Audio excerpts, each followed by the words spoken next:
حضور ایران میں جو متا ہے وہاں کے علماء اس کی اجازت دیتے ہیں، تو وہ ثابت کرتے ہیں کہ یہ ایک جائز چیز ہے. ثابت ہو دیتے ہیں؟ جی وہ ثابت کرتے ہیں دلائل. ثابت ہو گیا ہے؟ نہیں جی نہیں، میرے پہ تو نہیں، لیکن آپ یہ کیوں کہتے ہیں ثابت کرتے ہیں؟ وہ کوشش کرتے ہیں جی جی جی کہ ثابت کریں، یہ کہیں نا. جی جی جی.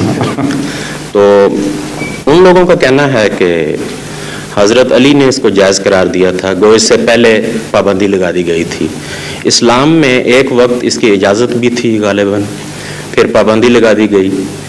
تو اس کے بارے میں جو ہے اگر متع جائز قرار دے دیا جائے آج، تو کیا شکل بنے گی اس کی اسلامی سوسائٹی میں؟ وہ بتائیں تو صحیح کچھ. میں تو حضور اس کے بارے میں کچھ نہیں جانتا. میں نہیں بتا. اب ایران اتنی دیر رہے ہیں، ان کے دلائل سے کافی حد تک آپ نے اگر اثر قبول نہیں کیا جی تو مروب ضرور ہوئے ہیں. تو آپ کو پتہ ہی نہیں ہوتا کیا ہوتا ہے. نہیں مجھے تو معلوم ہے. بتائیں نا پھر. اگر متع ان کا مان لیا جائے جی اس وقت ہماری اسلامی سوسائٹی میں ماں بیٹیاں ہماری جہاں رہتی ہیں، وہاں کیا شکل ظاہر ہوگی متع کی؟ زنا اور متع میں فرق کس طرح کریں گے آپ؟ وہ گئے نہیں، پیسے دیے تھے، نکاح ہوا تھا 5 منٹ کا. ایسی فاسق فاجر سوسائٹی وجود میں آئے گی کہ اس کے تصور سے بھی رونگٹے کھڑے ہو جاتے ہیں. اسلام کے اوپر سب سے بڑا ظلم تو مسلمانوں نے کیا ہوا ہے. ہر اچھی تعلیم کو بھیانک بنا دیا.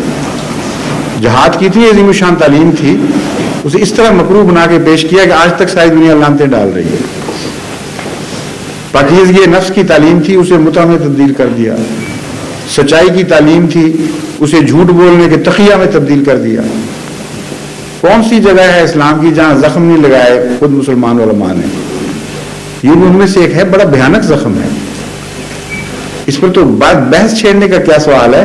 صرف آپ نقشہ کھینچ دیں اور کہیں کہ اٹھیں لوگ بتائیں کہ انہیں یہ نقشہ پسند ہے.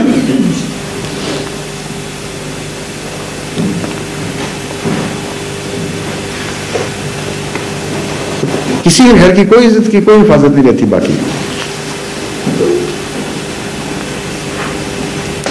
بس ٹھیک ہے جی تھینک یو. اگر اطمینان نہیں بھی ہوا تو بیٹھ جائیں. اچھا آپ تشریف لائیے. ارے آئی ایم سوری، پہلے آپ کو you can speak Urdu, can you? But you will ask your question in English, but I would answer it in Urdu as it is the custom here. In this session, I mean. But in the evening session, you can ask your question in English and we will be answering in English as well.